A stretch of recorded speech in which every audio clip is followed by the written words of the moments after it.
All right, a couple days later than normal, but just as smiley and full of sunshine and rainbows, it is a Mike Giardi, not Monday, Wednesday on the Pats Interference Podcast, part of the Yoked, Yearning, and Yare, Y-A-R-E, CLNS Media Network. Look it up. When we go yoked, are we talking about this? Yeah. Yeah. Okay. Just I gotta work on that. The end of the season was not kind to me. Yeah. Neither am I, or neither to me. Well, I know what you meant. It's Wednesday afternoon. I still am catching up on sleep if the last 15 seconds wasn't evident of that. We're not here to talk about that, though. You and I finally have our film notes.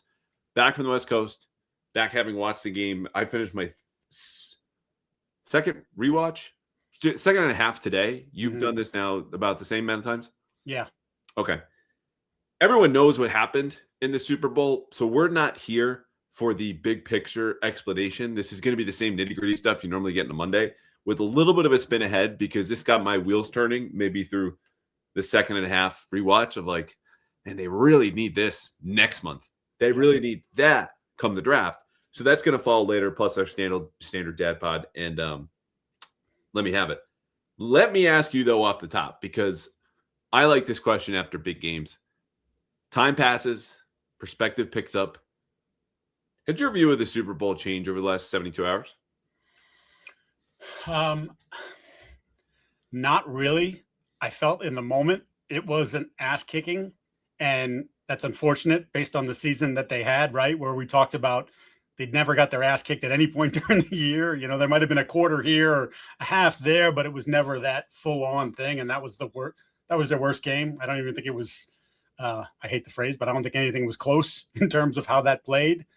What I was surprised, and we'll get into it, is a little bit of some of the defensive stuff that I thought when I was watching the game in person, I'm like, they're giving them a chance. They're doing all they can. Like, this is a really valiant effort. And then when I went back and watched, and I was like, it wasn't nearly good enough. And that has nothing to do with what was happening on the other side of the ball offensively. It just, they've been better. They've been better the entire postseason, and they weren't on all fronts, basically, in the game on Sunday. I agree with that. I also realized just how big the gap was between them and Seattle, who I called historically good by DVOA. Their defense, number one this, number one that, was even bigger than I knew. And maybe I'd spent too much time watching those two Rams games, looking for answers that the Patriots would hunt. And, Stretch has the connections to McVay last year. And you've got Nick Caley was on, there are connections going back and forth. Thomas Brown was on the McVay staff. That's probably the best example. 4 years ago, not going like, obviously there's no Puka, but Matthew Stafford is still at a much higher level than Drake is as quarterback. And aside from that, the layers of failures offensively, this was not just the pass protection game. It wasn't just the Drake Maye game or Josh McDaniels or even Doug Marrone. The receivers authored a decent chapter in this book of just widespread failures that then led to, let me ask you this, the most fraudulent stat line I've ever seen in any game of a player. Would you believe me if I told you Drake Maye was 27 of 43 for 295 yards, 2 touchdowns, and a pair of picks? Nope. What was it? 48 yards after 3 quarters? What was the number? The number or 70 or something. The number was outrageous. And then when I saw the final stat line, I was like, what? Yeah.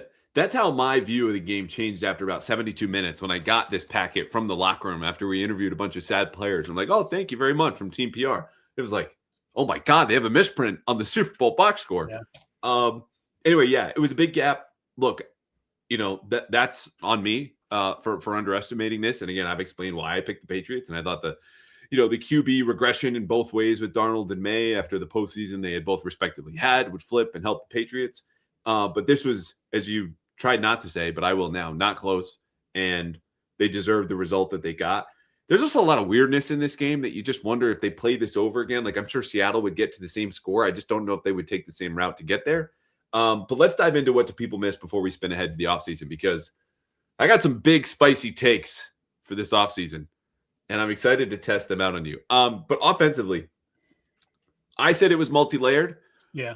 You could start at the top. You could start at the bottom. You could start in the middle. What was your biggest problem with this performance?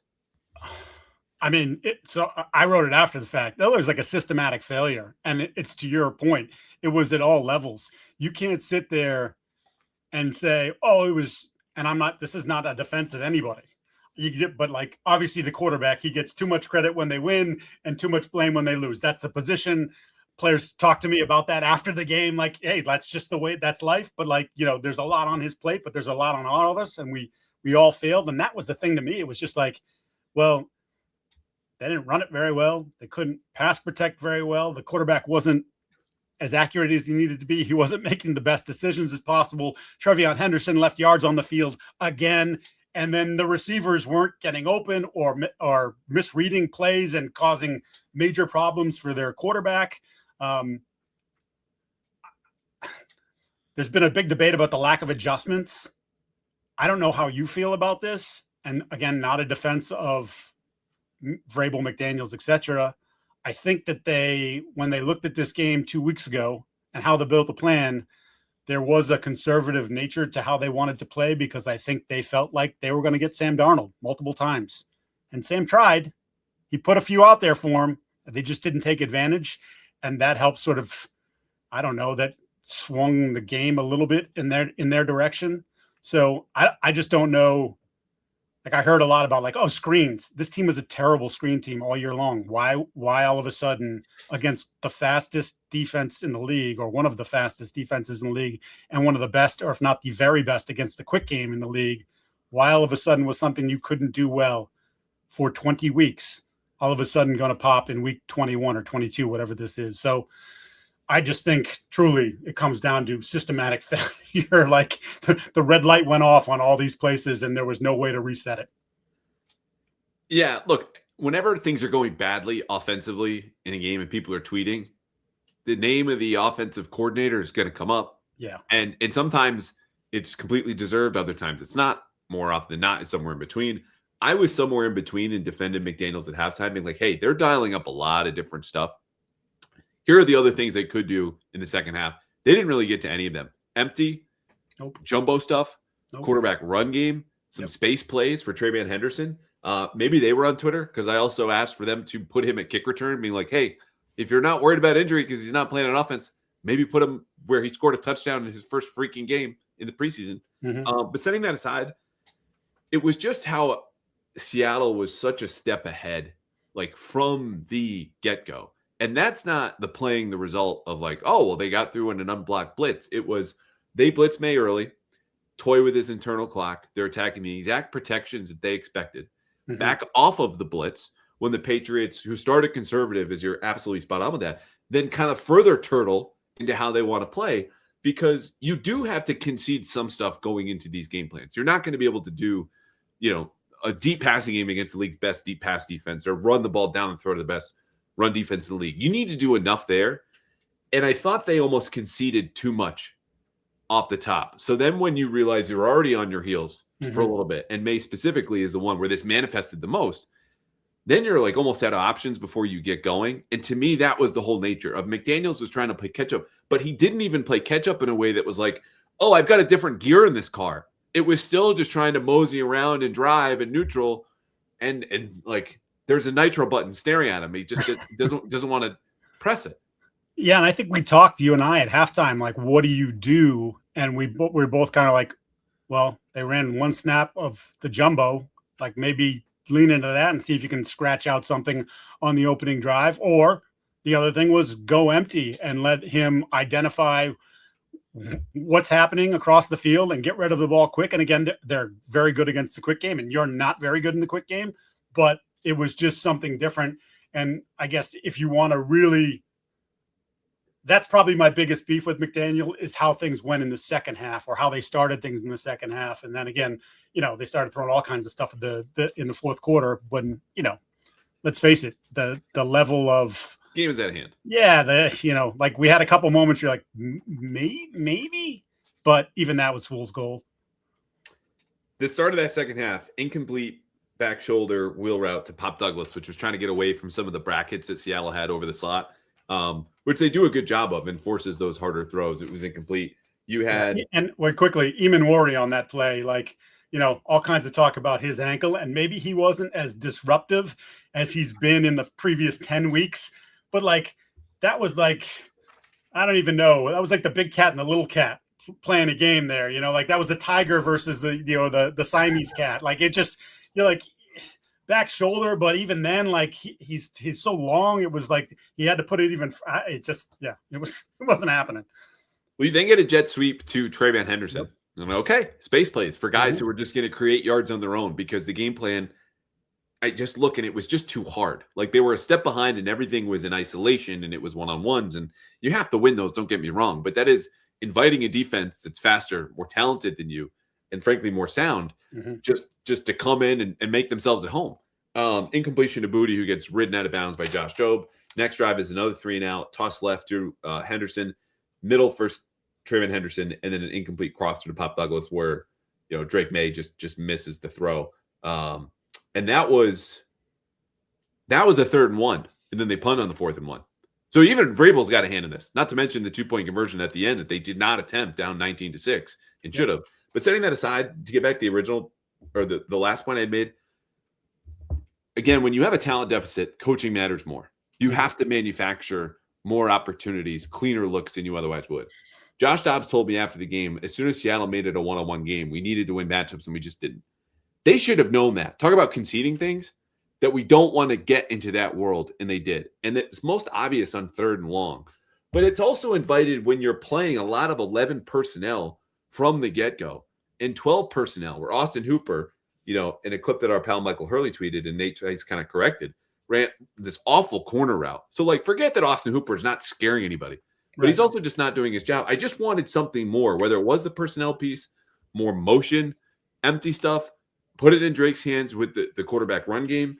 There was just kind of running the game that Seattle would have wanted. They were running towards that as opposed to running to some other solutions when obviously through this whole first half, mostly 11 personnel. Otherwise it was 12 aside from the one jumbo snap and a couple Jack Westover snaps or whatever. None of it was working.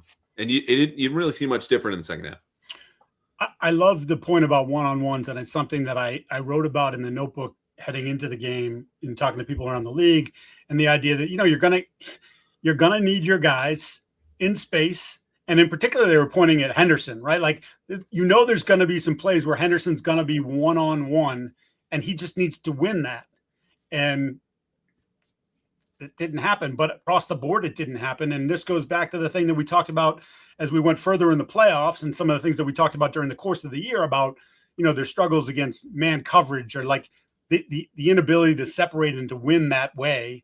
And even when a team is playing heavy zone, there's the match aspect of it. And there are points where it's man, even though it's zone, and you have to win there. And they couldn't win. The Jobe play that you're talking about, Kayshawn he beat him off the line of scrimmage. I'm talking Jobe did. And then he beat him at the top of the route. And then he beat him when the ball was in the air. It was like strike 1, strike 2, strike 3. And it was like, similar to the Patrick Surtain bat away in the AFC Championship game when they tried to deep early and he was just kind of like disdainfully knocked the ball down. Child pass breakup. Yeah, that's kind of how I felt about Jobe on that play. It's like, I just kicked your ass every which way, and now there's the ball. And I'm just like, get that. Don't even come over here. Don't even try that. So when you can't win like that, this is where I think you and I are, in terms of this is the thing that gets your wheels turning even more about things that need to happen in the offseason. And that's one of the things that just you got to find, whether it's more speed or playmaking ability.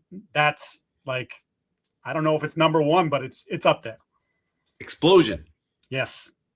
It can't just be Trevion Henderson. You can't just hope that a guy who has bad vision is going to be your explosive player, or that Kyle Williams, because he showed us a couple flashes over the course of a 21-week season that he's automatically going to be that guy. That's kind of a wish and a prayer. It's not anything that's come to real fruition, at least not consistently.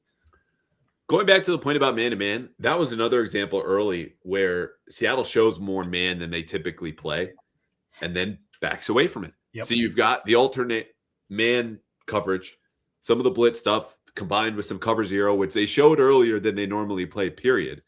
And Patriots go, okay, it's going to be that kind of game. Pivot. And the Seahawks are already a step ahead there. So, it's not only just the one-on-ones that were forced upon them, and that's where you don't want to live. It's that when you start to catch up to those type of ways that Seattle's trying to put you there with their blitz pressure and their man coverage, they're already on to something new and found out that probably the best way to affect Maye and just play defense was rush forward, because that was their biggest advantage all along. However, that brings me to the protection point because we have to talk about this. Yes. And we'll get to Will Campbell a little bit later, more specifically. But this is where coaching and the one-on-one stuff really merged as just a giant loss for the Patriots, who had Maye under pressure. Let's see, I had this about 44% of the time. Yep. And that's with Seattle blitzing 7 or 8 times total. Yeah, I had 8 and 53 dropbacks, which is not, I mean, it's nothing. Just think about what you did in the first half where Darnold 24 dropbacks, 23 dropbacks, and you blitzed them 59% of the time. Like, good God, right? But again, speaks to a thing we've talked about a million times, Andrew, right? Like, they couldn't, Patriots, for the better part of the year, 90% couldn't generate pressure with 4. They needed extra bodies when Seattle could easily just turn around and show you, like, dude, when you can win with 4 and cover with 7, I mean, it's a game changer. Seattle's defense was both an exercise in like really clever minutia and the big picture points that the guy at the Super Bowl party you don't want to talk to because he's saying things like, yeah, well, you want to stop the run with 2 high. Yeah. You know, you want to run. If you get pressure with 4, they'll be fine. Thank you. Yeah. Captain Obvious with Captain Morgan. Settle down. Like we all get it. But it's true. I mean, look, you do those things. It's just not very insightful. It was just that's exactly what they did and how they won. Let me wrap on the protection point, though, because not only is Leonard Williams a mismatch, as is apparently Riley Mills for Jared Wilson, and we saw everything that happened with Nwosu and Will Campbell. The Seahawks really got after 2 basic protection schemes that the Patriots used and that were exploited in the first and fourth quarters. And you see this other places, and I looked at it myself and completely concur. Number 1 was on the first throwaway that Maye had at the end of his first drive. Seattle goes in a diamond, 5 down front, 1 defender over every single offensive lineman, including someone head up over the center, which to the Patriots, their response is, okay, we go 5 out. Everyone get the guy who's basically in front of you. They also aligned 2 defenders on each edge, meaning 1 on each side. And what happened at the snap was Seattle dropped the defensive tackles who had occupied the interior offensive line. Then you have 4 rushers against 1 tackle on each side, and then the running back, meaning that's a numbers game, and you're losing it. And they did, because Witherspoon came free. That was 1 blitz. The other protection involved Stevenson being aligned opposite Hunter Henry as the tight end. And this is where they would send the double B gap pressure to Stevenson's side, which was another way, especially when the Patriots slid the protection, meaning the center, Garrett Bradbury, went left, in this case, towards Hunter Henry. Mm-hmm. You had 2 linemen to his right and then Stevenson. So you'd have 2 down linemen taking the Patriots offensive guard and tackle, this case, Mike Onwenu and Morgan Moses, and then 2 blitzers coming at Ramondre Stevenson. And you would think after the first couple of drives, you might have a conversation about when we're in this protection, look out for this as not a very high blitz team. Even if they had the conversation, it didn't work. And that's the adjustment piece more than the tells, which I frankly couldn't find. And we could talk about one thing that maybe happened. But as far as the stances and whatever Witherspoon was talking about after the game, which only pertained to pass protections and pass set, it wasn't about the run game. That to me was an issue. That's an issue on McDaniels and Doug Marrone and Drake Maye, who slid the protection in the wrong direction on a snap, on the snap where he had his pick 6 forced fumble, whatever it was. That's the stuff where you go, where was the adjustment? It's not the second half sucks and the coaching is to blame, and this is what I'm going to say. They're in the same protections, getting exploited by the same blitz pass over and over again. That's a problem and a big reason why you lost and fell in a big deficit to begin with. Yeah, and you combine that with a quarterback who, for the entire year, you think about the sacks that he was responsible for, right? When we go to this thing, when you say, oh, it's sacks, he has he's a high rate of creating his own issues. And that's part of what makes him great, right? The ability to sort of create a little longer, hold a little longer, make big plays. But at the same time, like, there are times where, dude, you just got to get rid of the ball. You got it quick, whatever, get down, whatever it's got to be. That sounded like you were starting to say a big sack guy, and instead you danced around with he has a high rate of making the mistakes as opposed to big sack guy. I did catch myself there, and I considering although I did sleep like a boss last night, but considering the lack of sleep, as I never adjusted to West Coast time, good job by me, by the way, while I was out there. I think that was a good audible by me. I don't know that even in my. I'm sorry, my immaturity interrupted. You're No, making no, a good point, but I could it's see the totally wheel fine. stopping and then turning again. I want to. We didn't talk about Doug Marrone very much this year, and I don't know if that was because the line performed better, whatever. I don't know what the reasons were, but I did think as I rewatched the game, and then sort of to the totality of the postseason, and granted, as we've talked, the defenses that they played were significantly more difficult. They went through this gauntlet defensively. But then you look at next year's schedule too, and you look at some of the game, like it's a challenge. And I wondered, did we not talk about them enough? And did that group as a whole improve as the year went on? Or did they plateau somewhere in, say, December and fell off thereafter? And I don't fully know the answer to that. I know there's some injury stuff that you can't just dismiss. Will coming back and playing on the MCL, which we told people when it happened, this would be a challenge for him. It wasn't going to be easy. Other people oh, he ducked surgery. He didn't have ACL. Well, he still may end up having to have something done. You know what I mean? Like, so. And tore it then. Right. Torn ligament stuff that came out. I don't know why that became new news. Was not. I don't know why do we call grade 3 sprains? Why don't we just call them tears? Because he had a grade 3 sprain, which we talked about on the podcast after it happened, which was reported multiple places, right? We had this, and yesterday, Tuesday, it became like this big news that I tore my ligament. Yeah, no shit, you tore a ligament. We talked about it. I don't know why. Whatever. It's a good job by you passing the buck to the medical community, because they named it. Yes. And they call it a grade 3 sprain when it's actually a tear. It's a tear. It's the high ankle sprain thing. The high ankle sprain is nasty. It's not a sprain. You things get snapped. It's bad. That's really bad. People make it sound like, high ankle's worse than low ankle, but like you can come back from that. No, sometimes you're actually better off like snapping your ankle, period.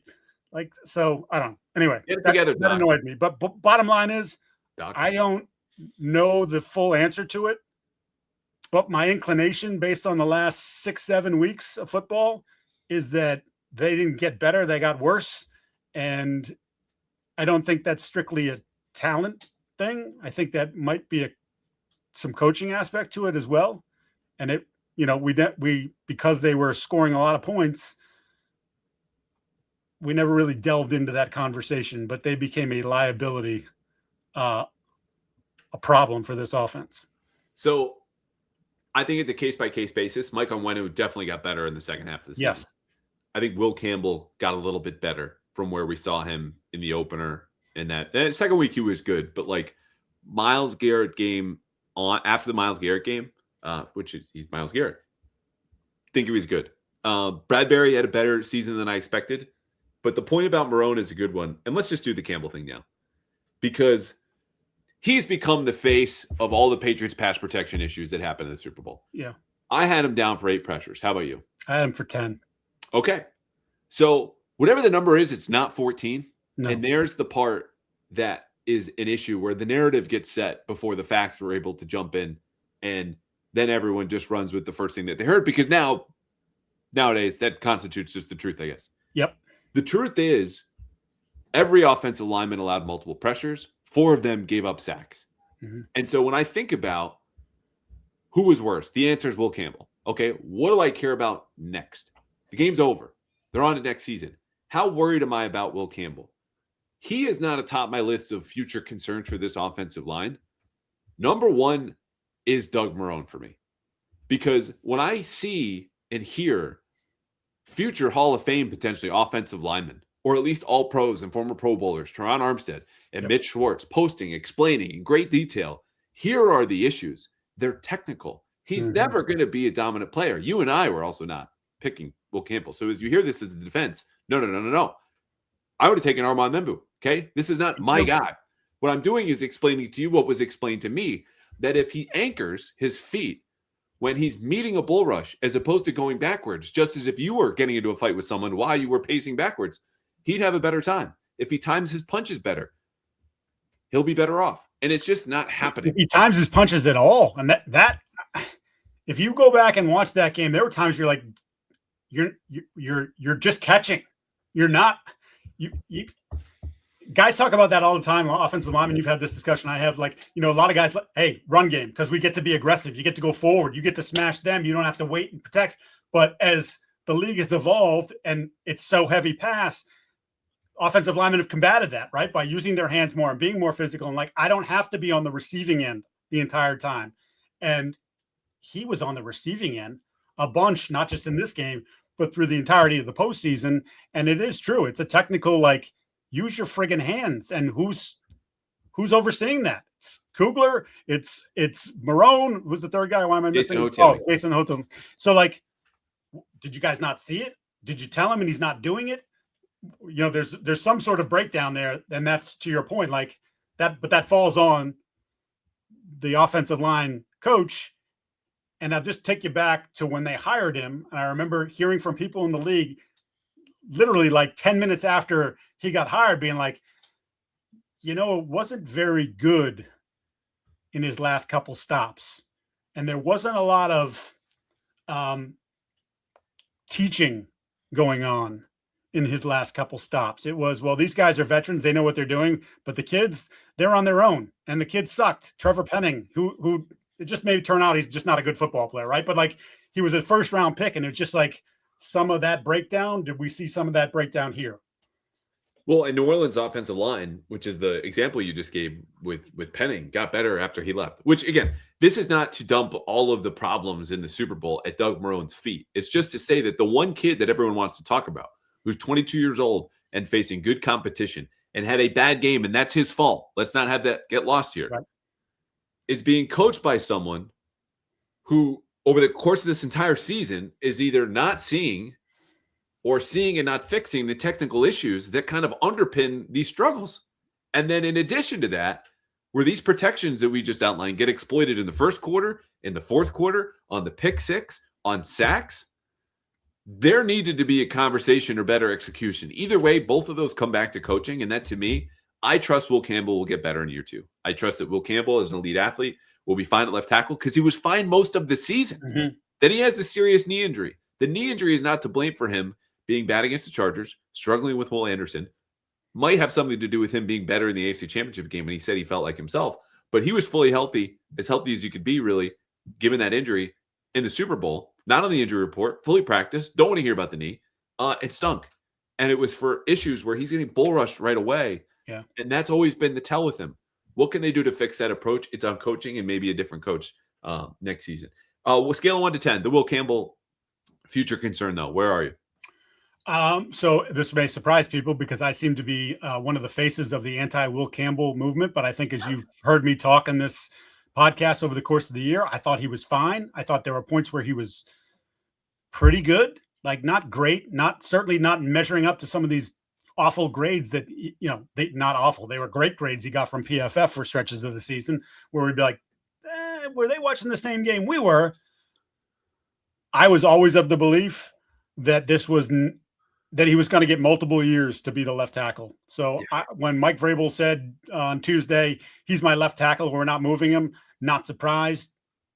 Don't think there are any real options anyway in free agency, but I think this was a multiple year commitment to him. And if next year, if he's still having the same issues and maybe it's more pronounced, if you will, maybe we're not having that 10, 11 game stretch where you're like, pretty good, not bad.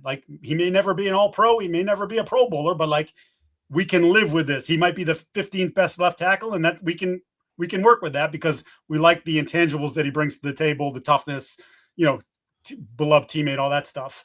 And maybe then if it goes badly in year two, maybe that's when you consider, okay, maybe it might be time to try him at guard.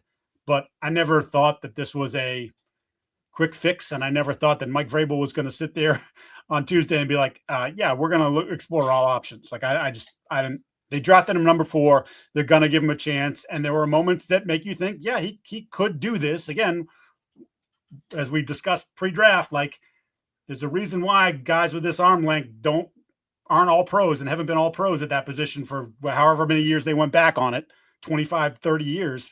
But he can still be a good player. He's still going to be one of your best 5. So yeah, that's where I am with Will Campbell. I think it's a big offseason for him to your, he's got to get better. We've got to see that. You got to be stronger, and the technique's got to improve. And I trust that Vrabel might take charge of that and just say, this is what you need to do. And when I see you in 10 weeks, I want to see X, Y, and Z. And then we're going to work on A, B, and C while, we're here for the period OTAs. Did you give me a number? No, I talked around it.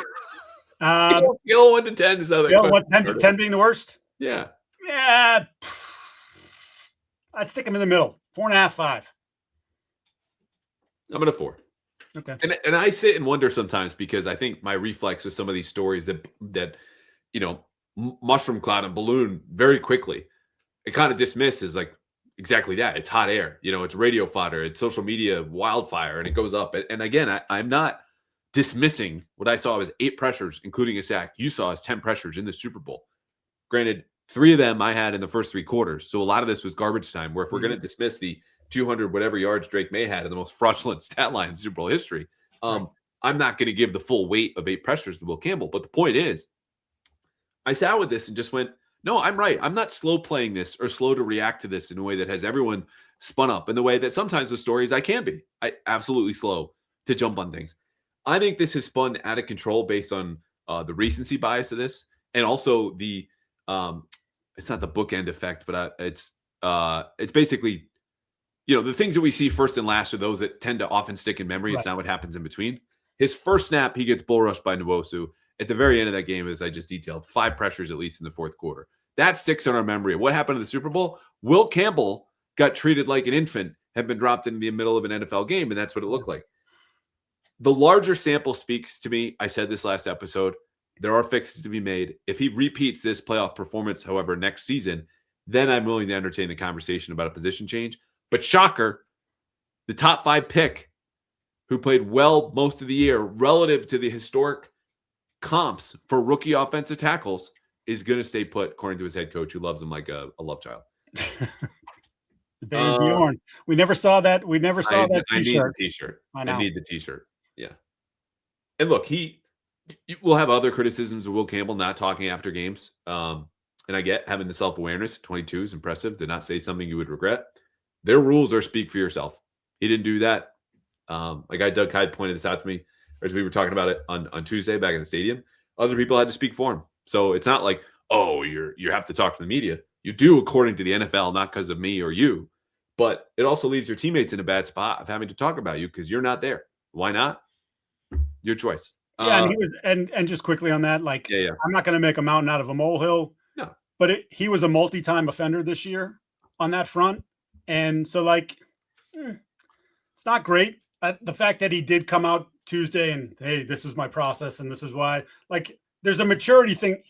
I think he's fairly mature for that age. Like, we've dealt with some of these guys like Keyshawn, who obviously came a long way this past year, where you're like, that dude is really, really immature. Christian Barmore, I think, is really, really immature. Like, he did some things that were immature. The fact that he could own it here in the last moment is a good sign. And, he's going to continue to grow, not just as a player, you hope, but as a human being. So, just, I don't want to let it, I don't, some people wrote it off like, oh, it's no big deal. It's like, no, it is kind of, to what you said.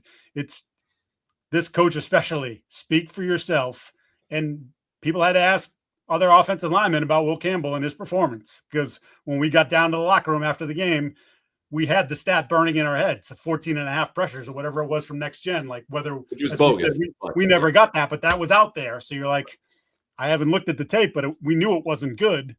And yeah, other players had to speak for him, and that's not what they want. We got to get a little faster here, but we did not mention Stefon Diggs. What do you got on him? Disappearing act. There was one play in the game where, I mean, at this point, I want to say it was early third quarter. He was running an over route.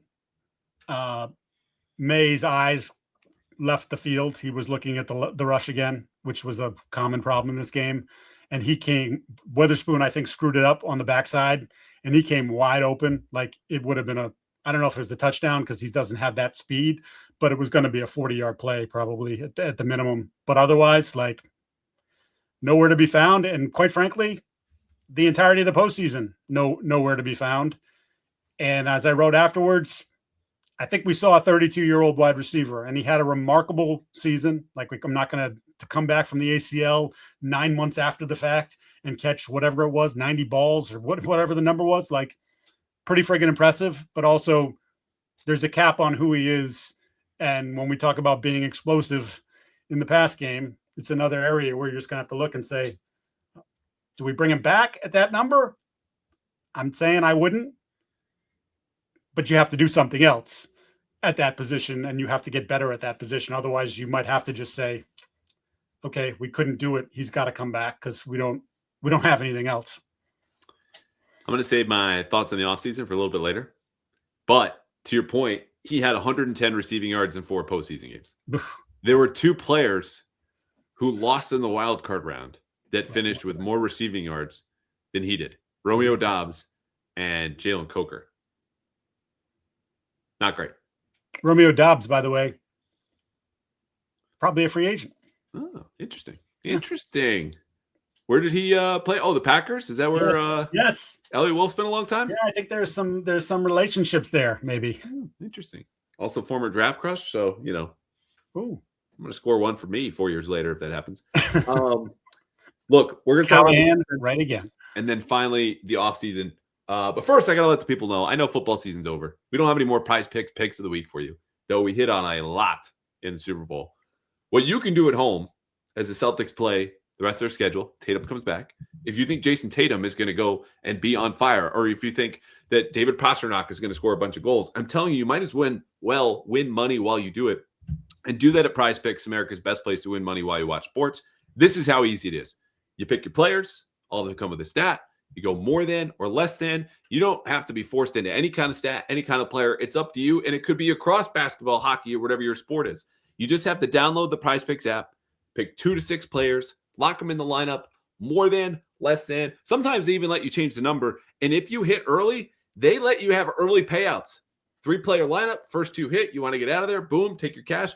Not a problem, but only if you download the Prizepicks app today and use code CLNS to get $50 in lineups after you play your first $5 lineup. That's code CLNS to get $50 in lineups after you play your first $5 lineup. Prizepicks, it's good to be right. Defensively, I didn't feel as right as I once thought I did rewatching this game. Yeah. That it was, it was a winning effort. They absolutely could have won the way that they had played, but it was not as dominant as the Seahawks having a 33% success rate. You thought we were going to get through the episode without a success rate. There's a success rate. I would have been disappointed if you didn't drop a success rate on us. Good. It didn't feel quite as dominant in kind of the details when you look at a number like that. Yeah, and I think we talked and we went into this thing, and I thought, like, one of the reasons I was confident that they were going to win the football game was I thought they were going to kick ass on the interior of the Seattle offensive line. I loved the matchup of Williams and Barmore, and then the next wave of Durden and Tonga up against Bradford and Gray Zabel, who I love as a player, but like he got hurt in week 11 and wasn't the same player.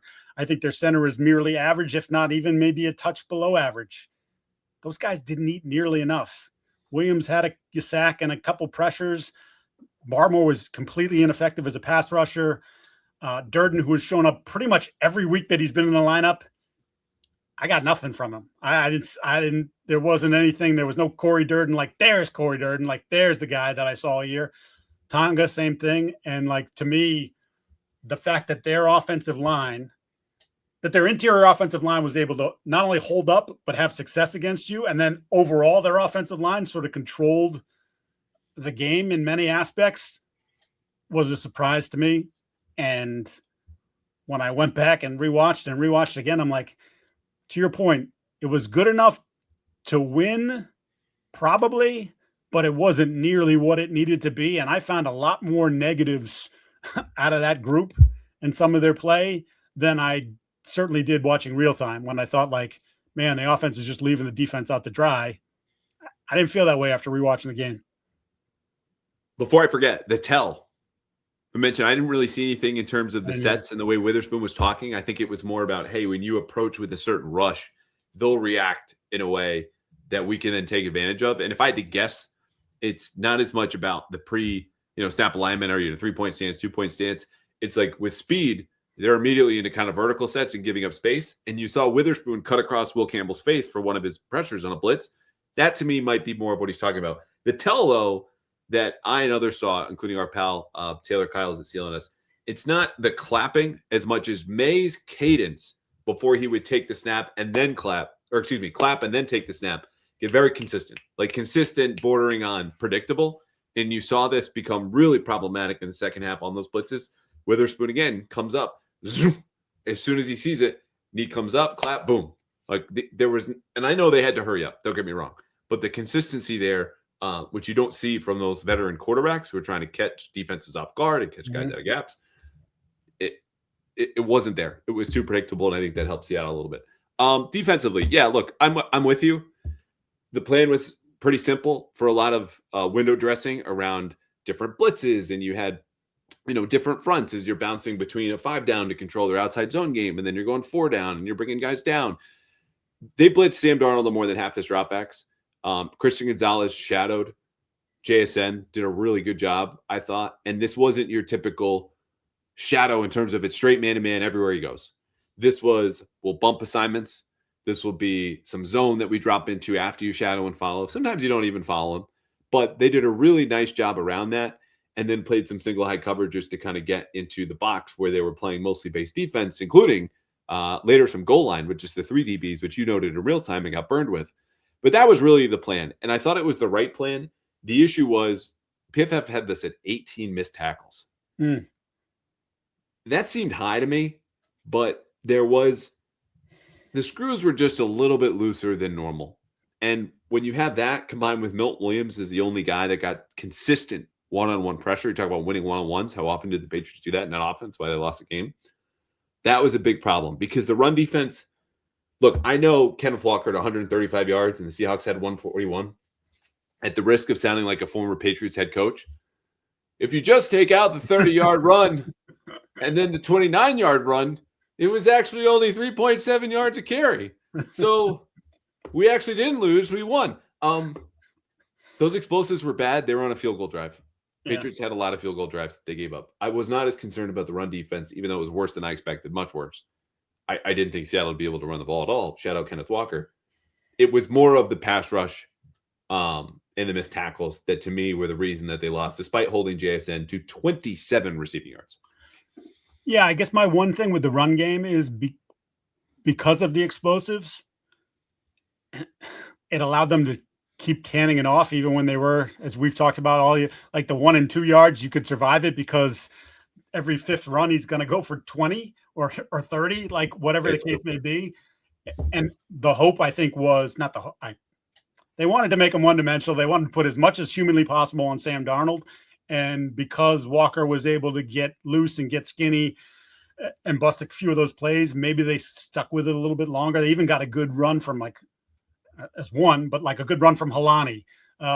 Your point about the missed tackles, 18. Yeah, I don't count missed. I don't go back and tally missed tackles. There was one on the Halani check down. I think he made 4 guys miss, including 3 guys miss because I think Christian Ellis missed them twice. So maybe that helps skew the numbers a little bit, but they just like on offense, they didn't win one-on-ones. Kayvon Chason, who's just been an absolute rock star in the postseason, I think one of his 2 pressures was unblocked.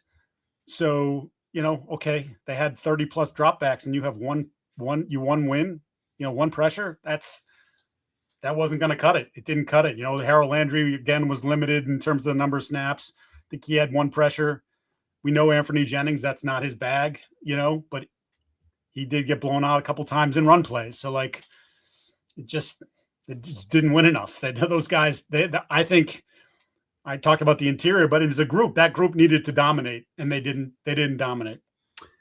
No, they did not. Kind of a no-show from Christian Barmore. Yeah. Didn't love that. Yeah. Interesting guy for a conversation later in the offseason. Oh, all right. I almost just want to speed ahead. Let me go through all my notes, and I will just give you the quick hits because I'm sure people who clicked on the episode about offseason plans would also like us to speed ahead.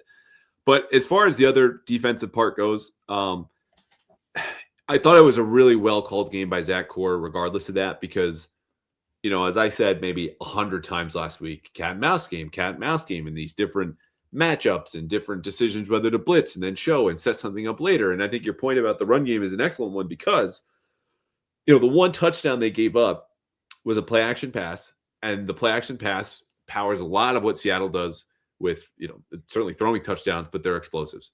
And they had two main runs in this game. Their outside zone stuff, which everyone knows they love. Clint Kubiak, son of Gary Kubiak, is just like one of the higher branches off of the Shanahan tree. And Patriots did a really good job against that outside zone. But when they would run the outside zone, it was often towards the tight end side. And so A.J. Barner comes in motion left to right. And Jack Gibbons looks and says, as they snap the ball and everyone's going in that direction, here it comes again. And there goes Barner right by him to the end zone, untouched.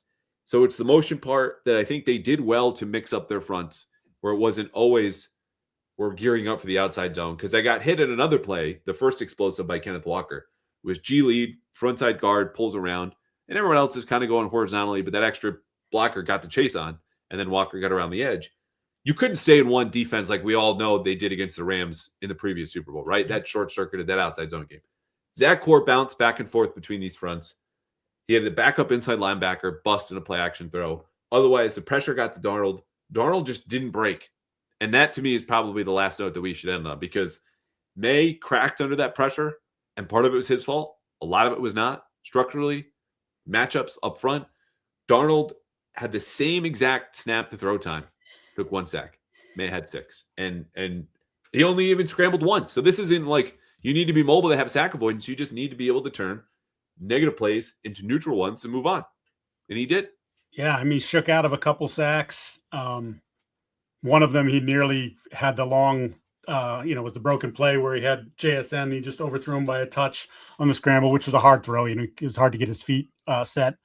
But early on, he put some balls in harm's way or close to it. And he just, again, I think that their process going into this was we're gonna get him and he's gonna give us some.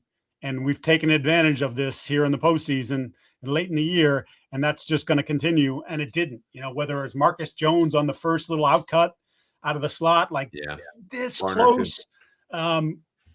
Gonzalez should have had one. Like there were multiple. Carlton Davis undercut a route and got a piece of it in the red zone. Like they just needed a couple of those. And who knows? Because I'm not sitting here telling you Sam played a great game. I don't think he did. I think he was below average, but they didn't get the turnovers. So you never really turned him into the biggest puddle he could be. You only had him sweating a little bit, and it never fully formed. And that, they were relying on that. They thought they could do that, and they didn't. They didn't get it. No, they did not. I said that's where we should end. There are 2 players we should shout out, and the second one will lead us into a couple quick hit topics. Craig Woodson, 10 tackles, 3 TFLs, 2 pass breakups. I think anyone watching that game live was like, oh, who's 31? Mm-hmm. And a couple of those tackles saved more explosives on Kenneth Walker runs in the backfield, which was a really good job by him. But he was also caught in the trash on that 30-yarder that I just referenced that got that field goal drive started for Seattle. So, I'm really encouraged by what I saw from Craig Woodson this postseason.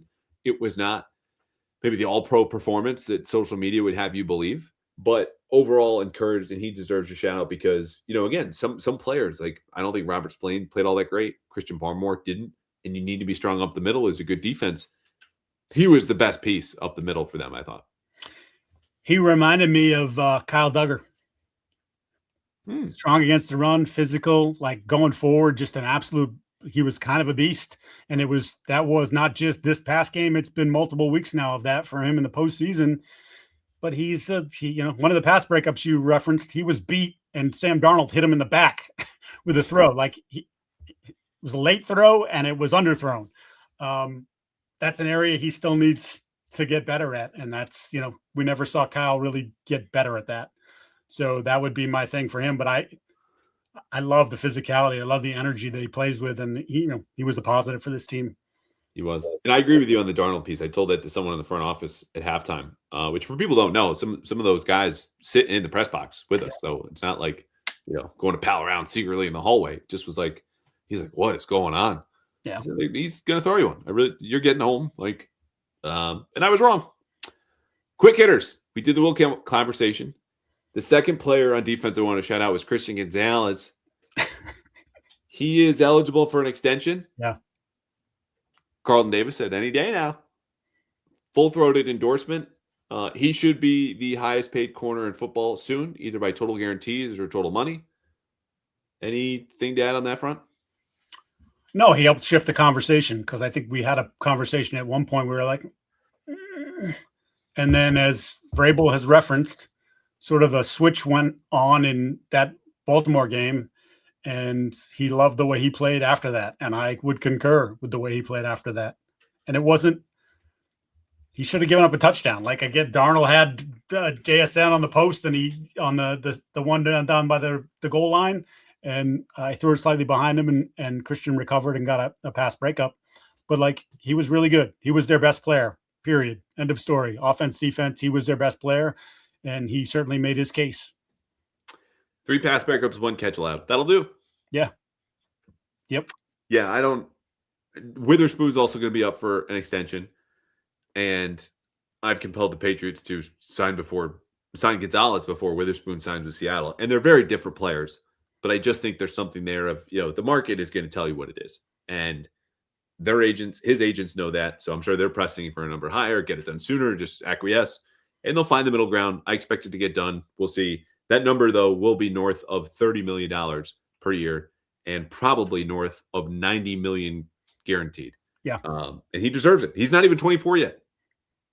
Premium player, premium position. Speaking of free agency, 2 more quick hitters. This is the first. Jalen Hawkins, Kairos Tonga, K'Lavon Chaisson. Understanding Chaisson will be more expensive than the other 2. Probably Hawkins and Tonga. Who's your top priority to keep, re-sign? That's a good question. I would have given Tonga an extension during the year. I think we even floated that on this program. That didn't happen. I don't like the way he played and / got beat up down the stretch. So I'm a little bit more leery in terms of what's there, what's lingering. But if I can get him for the number I was talking about, I think we were 2-10, 2-12. We were somewhere in that ballpark. I would do that. I guess I'd say Chaisson over Hawkins. And he's going to get paid more money than he's probably worth. Even though he's sort of come into his own as a player, he's still a liability as a run defender. Although, again, as we said, he got better at it, at least in the postseason. And maybe that's just the effort. You're getting closer to the end. But what's the number there? Like, what's a number that makes you go, and they have money. It's not like I'm not trying to save them money. I don't give a rat's ass about their money. They've got money. They can pay money to, as we've seen with the cap, you can do whatever the hell you want, basically. That's not how they operate. But like, what's the number where you start to go, I don't think we want to do that. And I don't know. I don't know what that number is. I guess in my head, I'm thinking like if it's 15, I'm not doing 15 a year for him. That's the number that came to mind as I get over and under. Because the case for Chaisson is not only that he's still, I think, 26, if not turning 27 soon. Yeah, 27 soon, I think. Obviously just had the best year of his career. What are your options after him?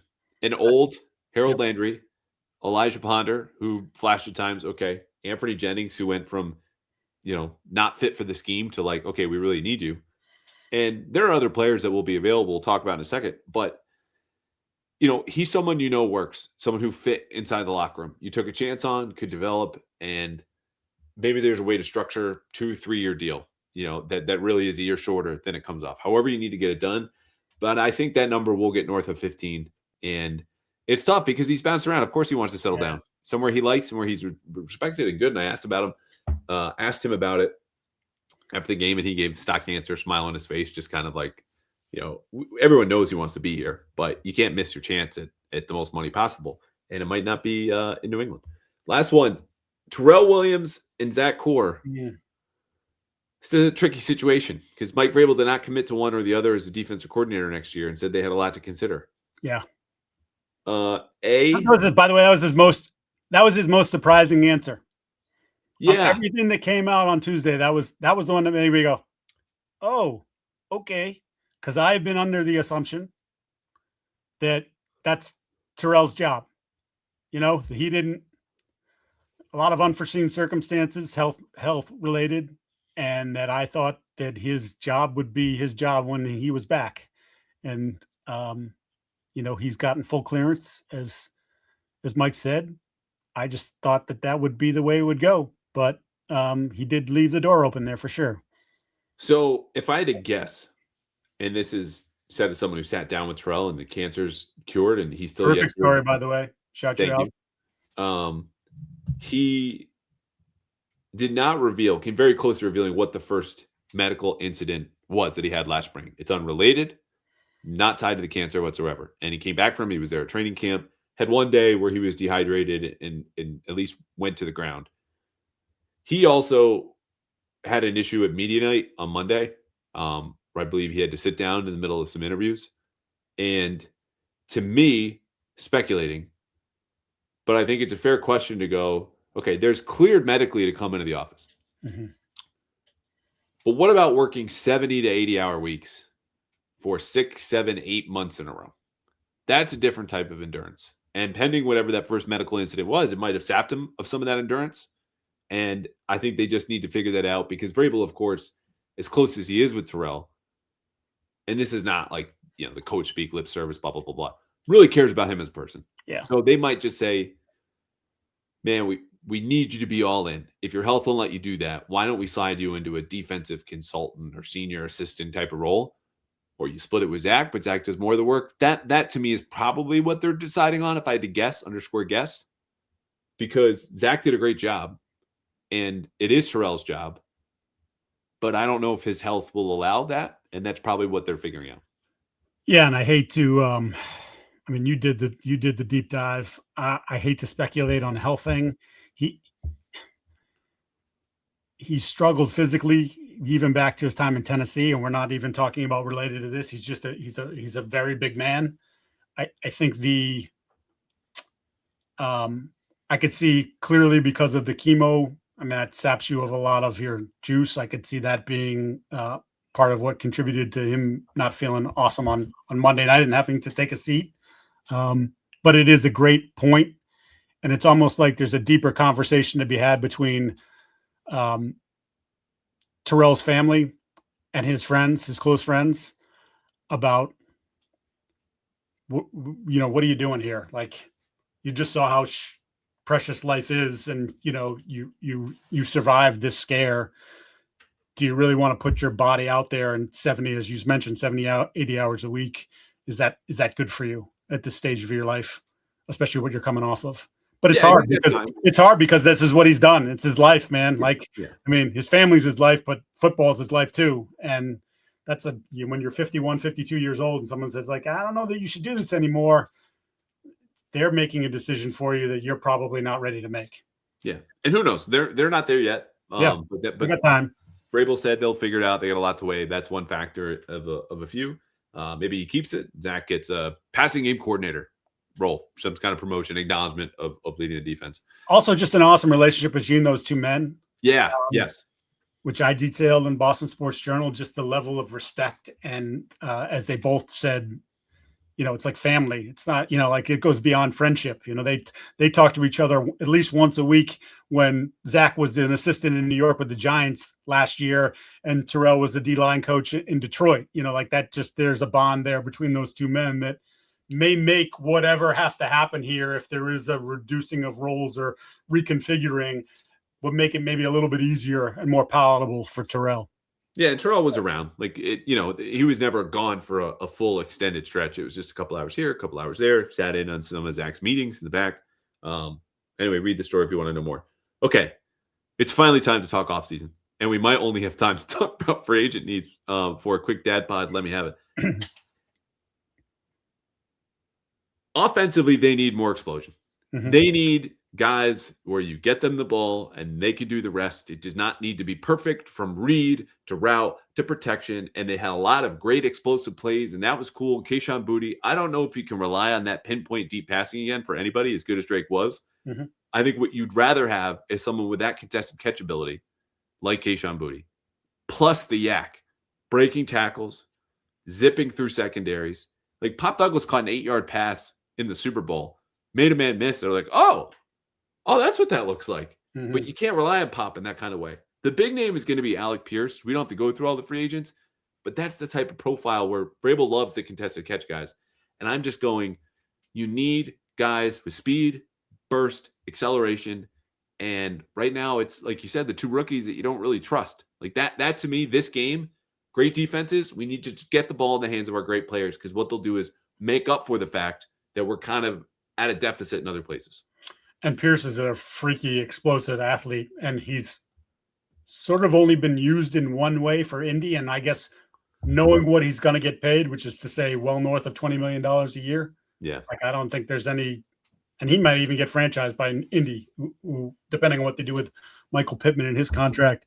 But that might be one where you go, as much as you like Kayshawn and he's shown you this level of competitiveness, you might go look at it and go, well, we're going to have to pay Kayshawn probably $10 million a year, somewhere in that neighborhood. Like, when he's up, do we want to just spend 24 on Pierce and get the freaky explosive athlete if they project him to do a little bit more than that? Which, again, as I said, that's not something that Indy did a lot of him with. He did more this year than he has in the past, but he's mostly been just you go stretch the field. It's just that he stretches the field like a boss. And if you combine that with the way Drake threw the deep ball, maybe that's something that's attractive to them. I guess the other thing I would say with this, and you mentioned Pop, is, and I know there's a lot of, again, hope on the Efton Chisholm aspect of this and people hoping that he's the next Welker, Edelman, Troy Brown. I don't know that he has the speed for it and the quickness. Like, not to say that he's not quick, but that's another one where if you're committed to Josh as the OC, I'm looking for somebody better there. I'm looking for someone I trust more in that spot. And it's clear that they didn't trust Pop a ton in that role. And I don't know why that would change. So is there a different turn there, instead of, okay, let's bring Booty back, not Chase Pierce, but we need to find that quick, explosive guy in the slot that we didn't have this year, or that we have but we don't trust. So then you're kicking Diggs to the Z receiver spot. Well, I'm still not certain he's on the team. And that was my next point. Are we 100% sure that Stefon Diggs is a New England Patriot next season? I am not. And again, this might, in fact, in some ways tie into Pierce, just because of if you're really going to go all in, like I said, that's going to be expensive. I don't think they're going to pay Pierce $25 million. And what's Diggs at 20 this coming year? Yeah, I mean, the cap hit is obviously very different than the guaranteed salary. The cap hit is 26.5. Yeah, his not base is just over 20 million, but the guarantees are 1.7. So no one on either side of this negotiation between Diggs and the Patriots is looking and going, yeah, this is fine. Diggs is going, we're upping my guarantees. I just had your first 1,000 yard season since the COVID pandemic. They're going, well, we're definitely not keeping you at this number. And if we cut you, it's okay. It's like just under 10 in dead money, but we free up 16.8 in cap savings. This negotiation is going to be fascinating. I agree with you. It's not a guarantee. I would put it as likely. Don't get me wrong, but you also I'm leaning more towards the unlikely. Wow. I mean, 47% stays, 53 goes, something like that. I just think it's more of that's a really nuanced conversation. And again, what did they see from him in the last 4 weeks in the postseason when it really got sticky? Like, am I really going to give that guy, even if you rework the guarantees, like, because you said they're not paying him 20 and 26 on the cap, that's not happening. So if he's staying, that number is going to have to come down. Obviously for him, the guarantee is going to come up and he's going to want a little longer commitment. I don't know. I don't have a great feeling about that. I think if they were being smart, they'd look at his past history and say, yeah, year one always tends to be great. What happens in year 2 and year 3? And do we want to attach ourselves to that at 32, going on 33, when you're hoping and expecting to play in January again, when he just disappeared this January? And oh, by the way, in Buffalo, he disappeared in January too. So put the history aside, because I know some people are hearing this and they're like, digging their claws or whatever they're grasping now, a grocery cart or a weight at the gym or just, the side of the couch. This is not personal. Look at this from a football standpoint.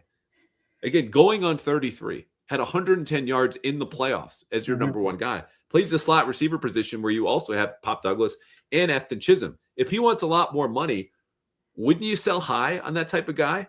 The big holdup I have is what a flag bearer he was for Mike Vrabel and this culture and this team, which alone is not going to get Mike to be, sappy about this or precious about it, because he's got the whole locker room under his will and his vision. But there's something to be said for you lose that guy in that room who's filling the void. Matt Collins does his own thing. Keyshawn Booty's more mature. That's cool. They're a little bit redundant as I see it in their skill sets. And you don't have a guy in Diggs that had such a connection with Maye that I have no idea where this goes. But I do think it's a good question to bring up, because it's not a guarantee that he'll be back, because they've got reasons to part ways. He's got reasons to say, I want more money, and they're totally justified. Can they meet in the middle? Yeah. Well, so just based on your feeling, what number makes sense? For who? Well, you've got to find the middle ground. So, like, what number, if you're the team, what's what we were talking about with Chase on? Where do you draw the line and say, I'm not paying, we know you're not paying him this. What he's on the books for coming this year, I can't see any way in hell they pay him that. So how are you reworking that, where you're obviously going to have to up guarantees, but what's the number that makes sense for both sides? Because it's not just a one thing, but where you as a team go, I'm not paying you that, man. I can't, never mind. I'm not paying you what you're already on the books for, but we've reworked this thing and we're talking and you're at a number we just can't get to. We're not going to do it. And we're going to take the dead cap hit and we're going to move on.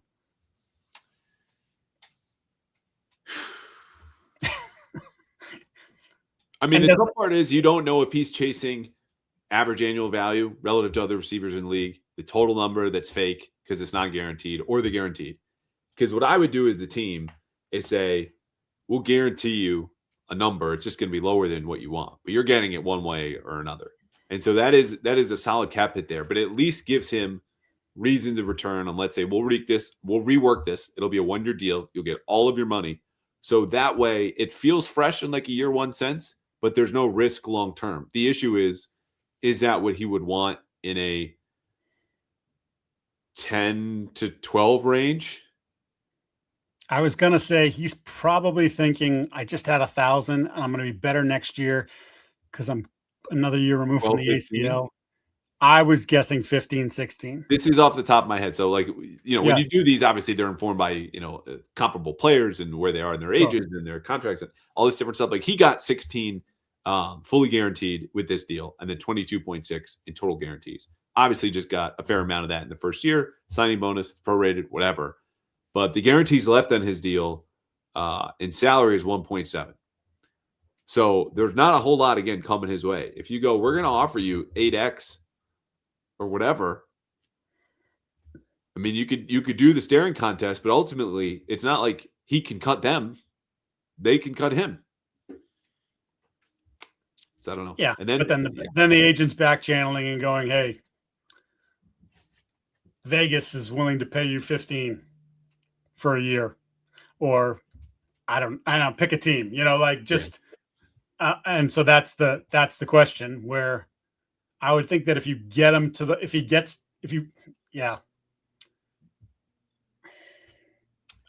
of Vegas, can we pivot to one more name and then we'll get out of here? Yeah, go ahead. I was going to say, I think the number's 15-ish. Okay. You're probably right. You can get him for less than that. Do it. Go ahead. Yeah. They should absolutely give up the 31st overall pick and change. If that's it, give up more for a 28-year-old dude who will walk in as the best pass rusher you've had since I don't know when, address a premium position of need, a premium position period, who's in his prime, X amount of 10 sack seasons in a row, and is a hand in glove fit for this Mike Vrabel culture that completely changes the complexity of your defense, because you don't have to now blitz all the time. You've got Maxx freaking Crosby and Milt Williams up front and Christian Gonzalez in the back end. Come on now. Cornerstone. Import him. Do it. Nope. Oh! No, thank you. Wow. Not because of the talent. The talent is obvious. I think you shouldn't be fooled because, as Mike Vrabel said, we exceeded expectations this year. This was year one of a rebuild. I Oh, just compared the draft classes that Seattle has had since 2022 and what you've had. You have this massive void on your roster that you had to go spend 174 million guaranteed, whatever the freaking number was in free agency, because again, you didn't have enough players. You need one more draft, a good draft, and I am loath to give up multiple. I think it's going to be multiple ones. Maybe it's a 1 and a 2. I'm not there. I don't think you're there. I know it's crazy. You just went to a Super Bowl. I don't. I think you gotta. I think you gotta go through the offseason, spend money on the guys that are available, just like you did this year. Use your picks, use them wisely. Hope you have another good draft, and now you have your foundation where you want to do whatever you want to do the year after. And I know Drake and's coming up and all that different things. Again, you can do whatever the hell you want with the cap. In the here and now, I'm not there. I don't want to hear about AJ Brown either.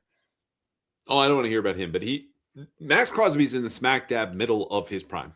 Played a And ton this of is a contract where you can pay him for the next couple of years when Drake is on that rookie contract. And I understand your point about you want to have more draft picks. Whomever you pick at 31, this is not a top 10 pick. It's not a top 5 pick. It's not top 15. It's not top 20. This is borderline second round pick that I would absolutely ship to Vegas. And I understand it'll take something. And if you would rather give up a 2027 first, fine. Because there is a window here, not just with Maye, but the roster ready to contend and push forward. If you are going to only be in year 2 of a rebuild, you just came from the Super Bowl. If you need to get back there, you need reinforcements now to level up with the schedule that is obviously going to go up another level next season. Like this is a perfect alignment the way that I see it. Because even if you hit on that pick, that 31 is not guaranteed to be a big contributor next year. Maxx Crosby was a 5th round pick. I mean, so like, and you know, again, it's like Brady being a 6th round pick, but like, I don't think you're good enough to just go do that yet. And it's so dumb. Like it's dumb. Is it dumb? You went to the Super Bowl, but like they admitted that this, and we heard them. You know, I know I've said it a million times because people have yelled at me for a million times. They know internally like this was happening sooner than they thought, and the roster's not where they needed to be. So, and they were wrong. Were they? I mean, look, you and I talked a couple of weeks ago about don't care about the fact that you are historically probably an anomaly from a talent perspective. I understand you seeing that as reason to hold your horses and wait. To me, if Maye goes up another level, you get a year 2 leap out of Will Campbell. The thing that you need most around Maye is the explosive piece that we just talked about, which is more likely to be found with a receiver in the draft than a game-changing pass rusher, even at 31. So that's what I would take is a day 2 pick, flyer on a guy at receiver to put around Maye. Will I address the pass rush instantly like this with Maxx Crosby and Milt Williams? So again, I said complexity. I meant changes the complexion of the defense. It could be however complex that it wants to be or not. But the complexion absolutely changes. That is a cornerstone. We have to block this guy and changes everything they can do around him. Blitz or no blitz, tilting, pressures or whatever. Question for you. Yeah. Then we got to go. Yeah. Do you worry at all about his play style and him being one of those guys that, as you said, he's smack dab in the middle of his prime? And my question to you be, is he? Because he plays like a maniac, and he's played like a maniac since he came in the league. And I love it. Like, don't get me wrong. Like I'm not going to sit here if they trade for him and go, they're idiots. Like, because he's capable of changing games. I just wonder about, he's played a lot of football. He's been hurt the last couple of years. Again, he still put up good numbers, but like, I'm just wondering, like, for that type of max effort player, and he is, if you watch him, he's the guy who, after the play's over, he hits Patrick Mahomes in the rib cage and pushes this guy and shoves that guy. And like, there's just this whole thing about him. And like, if he loses a piece of that explosiveness and that edge as a player, as he gets older, is he the same guy? Is he even remotely the same guy? And then you turned around and gave up multiple picks for him and paid him. If you're doing that, by the way, you're not signing Chase on. Like, I don't, no. And which, whatever, like, they're not, I'm not putting them in the same class of player because they aren't, but I'm just saying, like, that's changing some of what you do as well. It's an interesting conversation. I just would say right now I still remain in the mindset of like, you still need to build this thing out the right way, even if this year was an incredible season where you exceeded expectations and got to the biggest game of them all.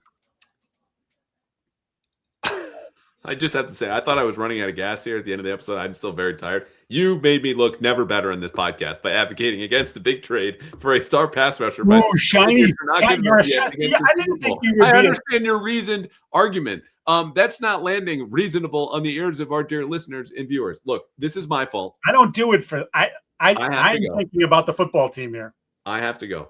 Go. We will do Dad Pod. And let me have it. Though this, I just thank you. I have nothing to complain about. Thank you for doing this at the end.